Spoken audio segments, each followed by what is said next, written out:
말씀 위해서 기도하겠습니다. 사랑과 은혜가 풍성하신 하나님 아버지, 이 시간 하나님을 찬양하며 하나님께 기도 올려드리며 또한 말씀을 읽고 듣고 우리의 입술로 고백하였습니다. 살아계신 하나님 말씀이 우리 안에서 생명이 되어지고 우리 발걸음에 등불 되어주시고 우리의 구원의 여정에 지팡이 그리고 막대기 되어주실 줄을 믿습니다. 성령 하나님께서 우리로 깨닫게 하시고 순종할 수 있도록 도와주옵소서. 주 예수 그리스도의 이름으로 기도하옵나이다. 아멘. 우리가 작년 말부터 구원의 여정이라는 주제를 가지고 우리가 받은 구원이 어떤 의미이고 우리가 구원받은 자로서 살아간다는 것은 또 어떤 의미이고 그러한 구원받은 자에게, 구원이 임한 자에게 일어나는 변화들은 무엇인지에 대하여서 함께 들어가고 있습니다. 지금껏 8가지의 주제를 들었고 오늘이 9번째 이야기입니다. 우리가 처음 이야기를 들을 때에 구원의 시작을 하나님께서 우리를 부르심으로 시작되었다라고 함께 살펴보았었죠. 영원히 죽어있는 우리를, 우리 스스로 하나님을 찾아갈 수 없던 우리를 하나님이 부르시고 우리로 깨어나게 하시며 우리의 구원의 여정이 시작되었습니다. 깨어나 보니, 우리의 영혼이 깨어나 보니 우리의 영적 시각이 바뀌게 되는 것이죠. 그 전에는 물질로만 이루어진 줄 알았던 세상이고 힘과 권력만이 필요한 세상으로 여겨졌고 살다 죽으면 끝나는 세상, 사는 동안 쾌락을 누리면 되는 세상으로 알고 있었다면 하나님의 부르심으로 영혼이 깨어났을 때에 이 세상에 보이지 않는 세상이 또한 있으며 모든 것을 창조하신 하나님이 계시고 그분의 눈에 우리가 한없이 부족한 그리고 죄로 오염된 인간이라는 것을 깨닫게 되고 그분의 영원한 나라, 영광스러운 나라가 예비되었음을 알게 되며 그래서 삶의 방향이 하나님의 나라를 향하여서 바뀌게 된다는 것도 우리 구원에 있어서 일어나는 놀라운 변화이죠. 하나님의 나라에 대한 그 영적 시각이 띄어졌을 때에 지금껏 살아왔던 나의 삶을 하나님 앞에 고백하며 회개하고 가슴을 치게 됩니다. 단 한순간만이 아니라 살아가는 내내 여전히 부족한 우리가 하나님의 그 말씀과 그 거룩함에 비추어서 여전히 부족함을 알고 또 여전히 내 안에 있는 죄성으로 인하여서 하나님께서 원치 아니하시는 그 죄를 짓게 될 때마다 성령께서 우리의 가슴을 치시며 깨닫게 하심으로 우리가 하나님께 기도하고 용서를 구하는 회개의 여정도 또한 함께 시작이 되죠. 그리고 이런 여정에서 가장 중요한 것은 우리의 믿음의 대상이 우리의 구원자 되신 우리의 생명을 위하여서 희생 제물 되신 예수 그리스도에 대한 믿음이라는 사실을 다른 종교도 다 신은 있으나 그 어떤 종교도 없는 하나님께서 그 아들을 우리를 위하여 보내주시고 우리를 대신하여 죽게 하셨다라고 하는 이 믿음으로 이 구원의 여정을 계속해서 걸어가게 됩니다. 뿐만 아니라 그 예수 그리스도의 죽음이 그분이 십자가에 설린 그 피가 우리가 믿음으로 고백할 때에 우리에게 덧입혀져서 여전히 내 안에는 부족한 모습이지만 그리스도의 보혈로 인하여 하나님께서 더 이상 우리를 죄인이라 부르지 아니하시고 의인이라 그리고 하나님의 딸이라 아들이라 부르시겠다라고 하는 그 선언을 우리가 함께 들었습니다. 이제는 세상에서의 우리의 정체성은 하나님의 자녀입니다. 그 어떤 세상의 누구도 권력자도 사단도 우리의 이렇게 새롭게 주어진 정체성을 흔들어 놓거나 빼앗아갈 수가 없습니다. 오직 하나님이 우리와 함께 하시기 때문입니다. 그 이유는 성령께서 우리 안에 임재하셨기 때문입니다. 하나님께서 우리 안에 들어오셨기 때문에 우리의 영적 정체성이 변하지 않고 또한 우리가 하나님의 자녀다운 모습으로 바뀌어져 가는 성화가 일어난다는 사실을 우리가 함께 살펴보았었죠. 성령의 9가지 열매가 우리에게서 조금씩 나타나게 되는 것이고, 그런 우리의 변화 자체를 보시며 하나님께서는 기뻐하시며 또한 우리와 함께 하심을, 그 삶을 통하여 영광 받으신다는 사실을 살펴보았습니다. 하지만 하나님을 영접하였다고 해서 항상 좋은 것만은 아니죠. 하늘의 기쁨을 맛보았기 때문에 이 땅에서의 고통이 더 고통스럽게 여겨지고, 또 때로는 우리의 믿음을 그 이유로 인하여 우리가 어려움을 겪거나 핍박을 받을 수도 있습니다. 성령께서는 또한 우리로 견고하게 인내하게 하심으로 또한 하나님이 영광을 받으시고, 그래서 더욱 우리 안에서 성령으로 인한 변화들이 일어나게 되는 것이죠.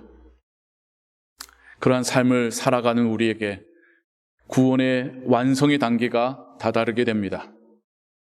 개혁주의 신학에서는 구원의 완성은 우리가 살아 숨쉬는 이때가 아닌 이 땅에서의 삶이 맞춰지는 순간이라고 말합니다. 구원이 완성된다라는 것, 본질적인 의미로 우리가 하나님을 배우는 것 아니겠습니까? 가장 본질적인 의미로 우리가 예수님을 배웠고 그분을 닮게 되는 완성의 의미이지 않겠습니까? 이 땅에서의 하나님과의 동행을 마치고 아버지를 직접 배우는 그 순간, 우리의 구원의 여정은 완성이 됩니다. 그 순간에 우리의 모습을 성경은 가리켜서 영화롭게 되었다라고 말합니다. 영화, 글로리의 원천적인 그 시작은 하나님이시죠. 그 하나님의 영광이, 그 영화가 우리에게까지도 주어지게 되는 것, 이것이 구원의 여정의 마지막에서 우리에게 주어지는 변화이고 은혜입니다. 성경은 우리에게 영화롭게 된 자에 대하여서 인생의 죽음과 부활을 항상 결부시켜서 설명하고 있습니다. 맞습니다. 우리의 구원이 완성이 된다는 것은 우리의 죽음과 부활과 밀접적으로 연결되어 있는 주제입니다. 개혁주의 신학에서는 우리가 육신의 죽음을 맛볼 때에, 예수 그리스도가 재림하기 전 우리의 육신이 수명이 다하여서 삶을 마치게 될 때에 우리의 육신은 흙으로 돌아가지만 우리의 영혼은 주님과 함께 낙원에 거하게 된다라고 믿습니다. 주님을 배옵는 이때의 우리의 상태를 첫 번째 부활이라고 요한계시록에서 우리가 또한 해석하고 있지요. 이때 우리의 마음이 어떻겠습니까? 우리의 영혼이 어떤 상태이겠습니까? 그토록 사모하였던, 고대했던 주님을 직접 배웠고, 주님 곁에 있을 때 더 이상 사단이, 죄가 우리에게 미치지 않는 그 상태에서 순결한 영혼이 되어서 주님과 함께 평안과 기쁨을 누리는 지경에 이르게 됩니다. 그러다 주님께서 이 땅 가운데 다시 재림하실 때에 그들의 영혼도 함께 내려와서 완전한 육체와 결합하여 두 번째 그리고 온전한 부활을 경험하게 됩니다.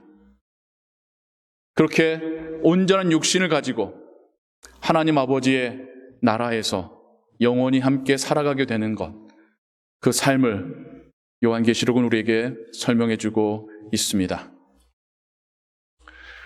우리의 영혼이 구원의 마지막 단계에서 영화롭게 된다고 할 때에는 무엇보다도 우리가 주님을 배움는, 주님 곁으로 나아갈 수 있고 직접 그분의 음성을 들을 수 있고 그분과 함께 거할 수 있는 상태가 구원에 있어서의 마지막 단계, 영화의 단계이겠죠. 이 단계에서는 우리가 더 이상 죄와 사망의 노예가 되지 않습니다. 완전히 자유로움을 얻게 됩니다. 예전에는 여전히 죄를 지을 수 있는 상태였었다면 이제는 주와 함께 거하며 더 이상 죄를 지을 수 없는 거룩의 상태로 우리가 변화하게 될 것입니다.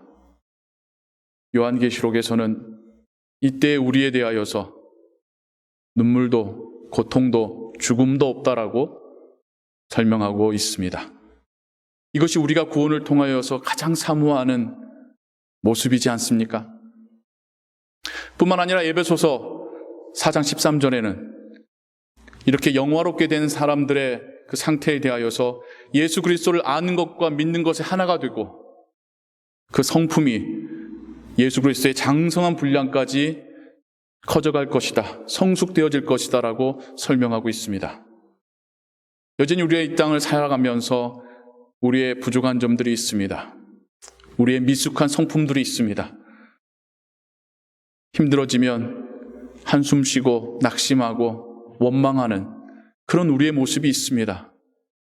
하지만 우리가 주님을 배웠고 주와 함께 거할 때에는 더 이상 우리에게서 그런 모습은 나타나지 않을 것입니다. 여전히 우리 안에 하나님에 대한 의심도 있습니다. 하지만 직접 주를 배웠고 그 음성 들을 때에는 일만의 의심도 우리 안에 남아있지 않게 될 것입니다.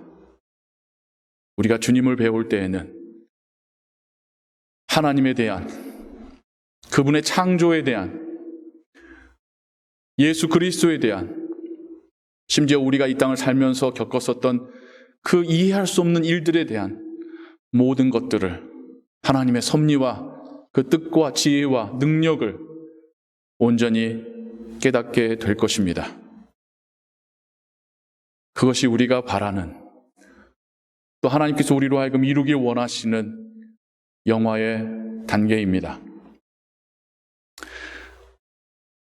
우리가 예수 그리스도를 영접하여 나의 구주로 섬기며 살아간다는 것은 단지 이 땅에서 조금 더 편하게, 조금 더 운이 좋은 삶을 살기 위함이 아니라 진정 우리의 육신과 영혼이 주와 함께 영원한 교제를 누리기 위함입니다. 우리의 마음속에서 예수 그리스도를 담는 성품이 우리의 지성으로도 하나님에 대한 완전한 충분한 이해가 우리의 손과 발로 하나님을 예배하고 주를 위해 일함이 이루어지는 그 마지막 단계를 위하여 우리가 믿고 소망하며 살아가고 있습니다. 그래서 그리스도인들에게 죽음은 두려움이 아니라 새로운 세상이 열릴 것에 대한 기대도 함께하는 것이죠. 물론 우리도 사람인지라 죽음이 왜 두렵지 않겠습니까? 우리 본인의 죽음이든 우리의 가까운 사랑하는 가족의 죽음을 눈앞에 두고 있던 우리 안에도 안타까움과 슬픔과 때로는 두려움이 임할 수 있겠죠. 하지만 성경은 우리에게 말씀하고 있습니다. 죽음이 끝이 아니라 오히려 영화롭게 되어서 구원이 완성이 되고 하나님과 함께 영원히 살 것을 약속하고 있습니다. 제가 어느 설교에서 들었던 이야기인데요. 여러분, 엄마 뱃속에 있는 갓난아기가 엄마 배 밖으로 나올 때에 얼마나 고통스럽고 두려운지 아십니까? 여러분 다 잊으셨죠? 그걸 기억하고 있으면 아마 못 살 거예요. 죽음의 3배에서 7배 되는 고통과 두려움을 느낀답니다. 그 엄마 뱃속에서의 세상은 얼마나 따뜻하고 필요한 것이 다 공급되어지고 또 듣기 좋은 소리가 들려오고 평안하고 만족스럽겠습니까? 태아에게는 엄마 뱃속이 세상의 전부였을 겁니다. 그런데 어느 날 좁은 문으로 자신이 밀려 들어갈 때에 그 느끼는 두려움, 아, 이제 나는 죽는구나. 이 편안하고 따뜻하고 행복한 삶이 나에겐 끝이 나는구나 라고 느낀다는 거죠. 그래서 우스갯소리로 태어나자마자 가장 먼저 하는 반응은 웃음이 아니라 울음이지 않습니까? 두려움 가운데 태어났으니까요. 하지만 부모님과 주변 사람들은 어떤 반응을 보입니까? 기뻐하며 박수치며 웃고 축하하고 환영해 주죠. 왜요? 엄마 뱃속이 진짜 세상이 아니라 그 배 밖이 진짜 세상이기 때문이죠. 나오지 않고 거기에 머문다면 태아는 곧 죽고 말 겁니다. 때가 차면 태아는 엄마 배 밖으로 나와야지 진짜의 삶을 살 수 있습니다. 그리스도인으로서 우리의 삶이, 이 땅에서 삶이 혹 우리가 엄마 배 밖으로 나가기 싫어하는 한정된 세상이진 않을까요? 여기서 어떻게든 더 편하게 오래 살아보고 싶은 그 욕심이 우리에게 있진 않을까요? 하지만 하나님께서는 진짜의 영원하고 영광스러운 삶이 예비되어 있기에 때가 차면 우리를 그 나라로 부르실 것입니다. 물론 사랑하는 이를 먼저 보낼 때에 우리에게 슬픔이 있고 또 우리가 이 땅에서 삶을 마치려 할 때에 아쉬움이 있겠지만 하나님께서 우리를 위해 예비해 놓으신 영원한 삶을 믿으시기 바랍니다. 그리고 우리는 하나님께서 우리에게 생명을 주시는 그 순간 마지막까지 힘을 다하여 하나님 예배하고 주를 위해 살면 되는 것이지 않겠습니까? 후회하지 않으며 이 땅의 삶을 말감하고 아버지의 나라로 들어갈 수 있는 준비를 항상 하고 있어야 하지 않겠습니까? 구원을 이해한다라는 것, 구원을 믿는다라는 것은 그런 삶을 살아가는 것이라고 저는 생각합니다. 세상 사람들이 갖지 않은 로또를 가진 그 삶이 아니라 나에게 주어진 영원한 진짜의 삶을 소망하며 그 나라를 위하여 한 걸음 한 걸음 걸어가며 일하며 소망하며 이 땅을 살면서도 그 나라로 인하여서 힘을 얻고 기대감으로 충만하고 소망으로 살아가게 되는 것. 그리고 마침내 우리가 그 문을 열고 들어갔을 때에 주님을 배울 때에 우리는 이 땅에서 경험해보지 못한 최고의 환희의 순간을 맞이하게 될 것입니다. 우리는 그 순간 이 땅에서 경험했었던 그 고난과 고통과 이유를 알 수 없었던 그 일들에 대하여서 모두 보상받고 이해하고 용서할 수 있게 될 것입니다. 진짜의 영원하고 새로운 삶이 우리 앞에 놓여져 있기 때문이죠. 구원을 주제로 우리가 함께 구원의 여정이라는 주제를 가지고 9번의 이야기를 함께 나누었습니다. 이 이야기들을 통하여서 우리의 삶의 그 자세와 마음가짐과 그 방향이 하나님 나라 향하여서 흔들림 없기를 소원합니다. 이 땅에서 일희일비하기보다는 하나님으로 인하여서 감사하며 평안을 누리며 살아가는 그리스도의 제자, 하나님의 자녀 되시기를 주님의 이름으로 축원합니다. 기도하겠습니다. 사랑과 은혜가 풍성하신 하나님 아버지, 우리가 바라는 것은 구원의 완성입니다. 하나님을 온전히 배웠고 주의 모습을 담고 하나님과 영원히 살아가는 삶입니다.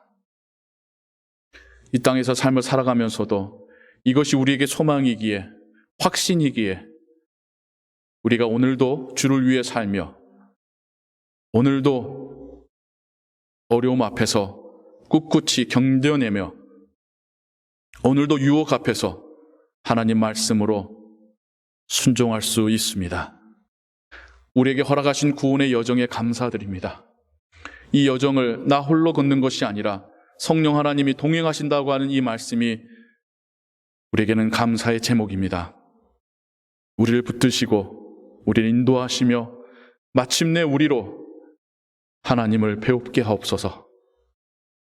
이 은혜와 이 믿음의 고백이 우리 모든 믿는 성도들의 가정과 일터로 계속해서 흘러가게 하옵소서. 우리의 자녀들이 이 믿음 가지고 살게 하시고 하나님 나라의 백성으로 살게 하옵소서. 모든 것 주께 의지하오며 예수 그리스도의 이름으로 기도하옵나이다. 아멘.